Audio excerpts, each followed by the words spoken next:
मामूली से दिखने वाले शीशे को भट्टी में पकाकर मुंह से फुलाकर जमीन पे गिराकर हुए सैकड़ों टुकड़े और उन्हीं से बना वो बोर्ड जो देश नहीं विदेश नहीं पूरी दुनिया में मशहूर है। कहा जाता है कि ये कला राजा महाराजों के दौर से चली आ रही है। आखिरकार क्या है ये कला, चलिए जानते हैं इस वीडियो में। भैया नमस्कार। नमस्कार भैया। भैया सबसे पहले अपना एक छोटा सा एक परिचय दीजिएगा आप। जी मेरा नाम महेश सुधार है। और यहाँ पे आप क्या कार्य करते हैं भैया? भैया ये जो कार्य है ये राजा महाराजों के दौर से चला आ रहा है और हम पीढ़ी दर पीढ़ी इस काम को कर रहे हैं। यहाँ पे ज्यादातर लकड़ी का बेस रहता है, उसके ऊपर काम करते हैं और दूसरा जो रहता है और वो मेटल हमारा।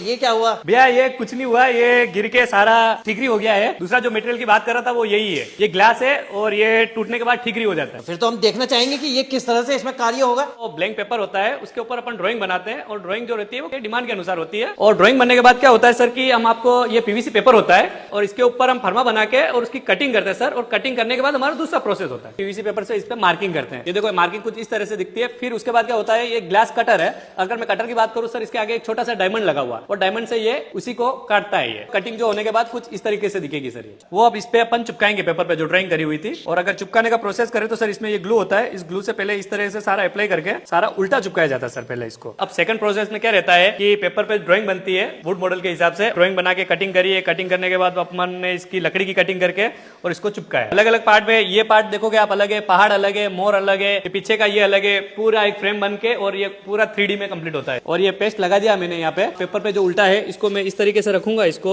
इसका सेंटर देख के थोड़ा इसको सूखने देंगे अपन। ओके। और फिर उसके बाद क्या, इसको पानी लगा के इस पेपर को हटाएंगे तो डिजाइन अंदर रह जाएगी और पेपर सारा रिमूव हो जाएगा इसका। पेपर का इस्तेमाल क्या है, तो मोर में भी आप पेपर का इस्तेमाल करते हैं? नहीं सर, मोर में पेपर का इस्तेमाल नहीं होता, इसकी गोले ज्यादा होती है सर जी। इस वजह से इसको ना एक एक टुकड़ा हाथ से लगाया जाता है सर। ओके। जितना भी देख रहे हैं ये सारा टुकड़ा एक एक चिमटे के द्वारा कटिंग करके और एक एक टुकड़ा लगाया जाता है। अब ये भैया 1 से 2 घंटे के लिए हम धूप में रखेंगे इसको। धूप में सूखने के बाद फिर इसका क्या करेंगे, गीला कपड़ा लेके पानी से इसको पूरा पेपर को हटाएंगे। ये पेपर इजी वे में हट जाएगा और हटने के बाद फिर इस तरह का अपना जो भी ग्लास था वो इस पे चिपक जाएगा। ये देखो सब रंग बिरंगे तरह के सारे कांच खिल के आ गए, पूरा मोर ने लगभग शेप ले लिया है।